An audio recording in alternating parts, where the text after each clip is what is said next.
So we will talk about common metaphors in career guidance of our students and career theories. I will be talking lots about decisions and transitions and values and what's the mindset of students. Um, the point for us is to meet students where they are and not where we are. And we asked a simple question in spring in Mentimeter. If your career were a doodle, what would it look like?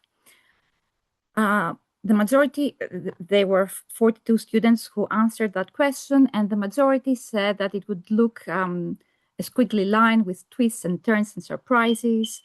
After that, students said that it would look like a ladder where they would climb one step at a time, or a straight line, which is smooth and steady. So we have all kinds of students with different mentalities. Just to give you a small introduction about Richmond American University. We are a university situated in Chiswick Park, and we give undergraduate and postgraduate programs, and our degrees are accredited both in the UK and in the US. And we follow the American tradition of liberal arts integrated in our curriculum. So all undergraduate students take a course from other disciplines alongside the courses in their chosen subject. So they could choose subjects such as philosophy, science, history, psychology, writing, and many more. And we have many international students. So we have a range of students coming, others from American universities, others from Southeast Asia, and some from the UK. Starting from where the students are, we know that many times we talk about career as a ladder. And in this metaphor, we imply that everyone starts at the bottom and that the progress can only be upwards. This is very much in accordance with Holland's theory of best fit between personality types and the job and the jobs and what they require. So there is the realistic, the enterprising, investigative, artistic, social, and conventional personality types. And if you can find the right job that fits who you are, then the prospects of career advancement are usually better. This implies that the path is linear and that there is a destination that you want to achieve at the top of the ladder. Sometimes you see that there are many people ahead of you in the ladder, so you cannot progress. And so you remain static. There's nothing you can do. We see that in many jobs, there is, in many workplaces rather, there is a hierarchy, and employees know from the beginning what the stages of success are for them. So you start as trainee, you progress to manager, and then a partner.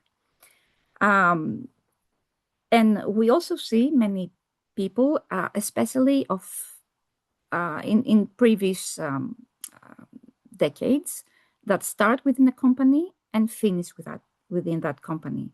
It probably says that there is a very good alignment between their values and the workplace's values. But it is also true that many times workplaces are not that friendly. And already in the 1970s, researchers had started talking about the glass ceiling effect, where women could progress up to a point, probably up to middle management, and not after that, or glass walls. where they would be hired in a specific department, for example, HR, but they could not move to a different position within that company, that workplace. And in that sense, there is the phrase, think men, think managers, think crisis, think women. So women sometimes are given high position roles when the decisions are unstable, the environment is unstable, and they have the risk is too high.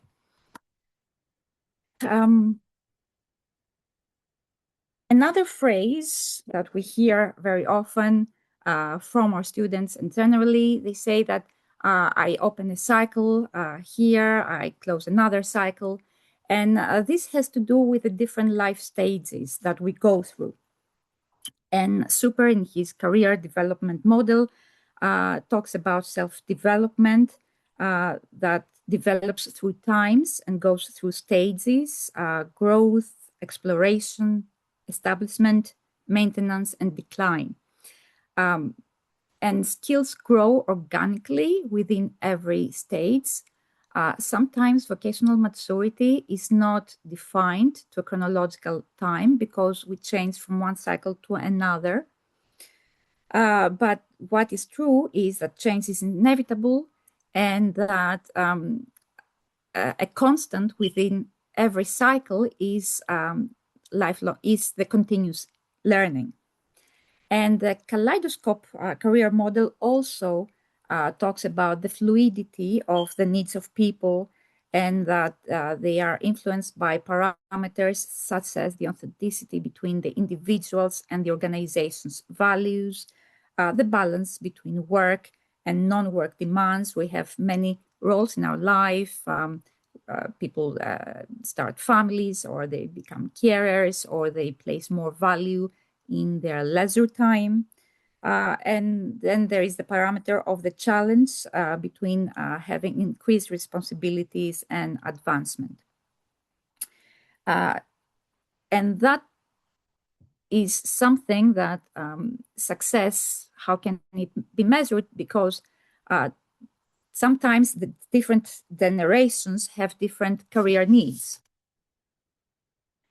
Moving on, there is usually a metaphor we use of journey as a destination when the pathway is unknown, but we have a clear destination in mind, and we have students saying, I want to become that. They are very clear. They do not know how to achieve their goals. And many students might have the same goal in mind, but they take different routes. And certainly in that case, it's not a linear journey. So this has lots to do with also pathways. Sometimes the students do not even know what they want to do because they have so many choices in front of them. And sometimes they want to stay in the UK, the international students. Sometimes they want to go back to their countries, or they say, since we have a US accredited degree, maybe we should pursue a career in the US. So there are mixed ideas on what they would like to achieve, but certainly it shows that sometimes pathways, the different things that people have in mind, can converge, and sometimes they don't. And the important thing is that individuals have to adapt to the situations they have in front of them. And the career construction theory certainly says that we need, with so many choices, the construction of our career identity is continuous. It doesn't stop, but we have to be adaptable and build bridges between personality and careers. And that's where storytelling comes. because when you ask students to talk about their life and their influences and their choices, you see that they have their own story to say about their career. Uh, of course, it is a subjective perspective, but and not an objective one. But this is the positive thing as well, because we all go through traumas and transitions, and uh, the, the truth thing is, what meaning do you make out of all those past experiences? Do we accept that the past dictates the future? Probably not. It is what meaning and what frame, how we frame our experiences that give meaning to what we do and what we choose. And in this sense, students are not only actors or agents in their career choices, but also authors. Um, Another thing that we often very often is you are defined not by who you are, but by who you know. So the web of people, the network you're in. And it's true that life situations are unpredictable, and people meet other people, they learn new things, and career can take the form, the shape of the form of network and of people and experiences and outcomes. And as the experiences grow over time, so are the contacts and the network of people. But there are also people who might not be as confident in building a network. And that means sometimes that things are beyond our control. And the theory of planned happenstance puts not so much uh, value in the luck as a determining factor in who we meet, who our network is, but more to the key traits that we have and we should cultivate, like the curiosity to meet new people, to have new experiences, the risk taking in pursuing actions when the outcomes are unclear, the persistence to overcome obstacles, and the optimism in seeing the potential of new experiences. And very similar to that is the chaos theory of careers, where again, um, so many things, there are endless possibilities, and so many things influence our career choices. And there is a constant interaction between individuals and their environments. And therefore, instead of going to a well-planned career, we would go more to unplanned events and from going to planfulness. And instead of having a linear pathway, it would be more like a drunken man's stagger, where each one tries to find a way to adapt. And it is a growth mindset, adaptability mindset of how do you take a situation, make sense of it, and adapt your plans, tailor your plans according to where you are. And sometimes that means even abandon them.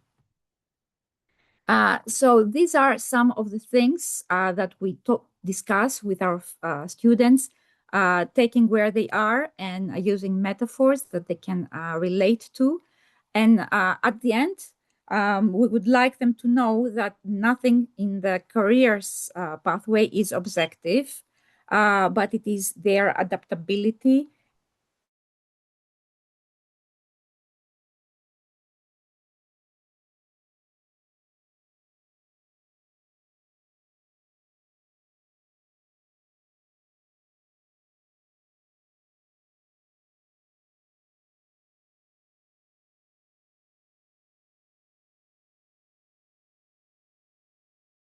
of and just to finish, it is a question of reflection for everyone.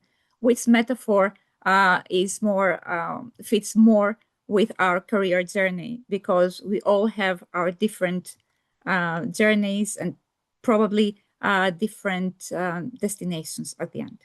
Thank you very much.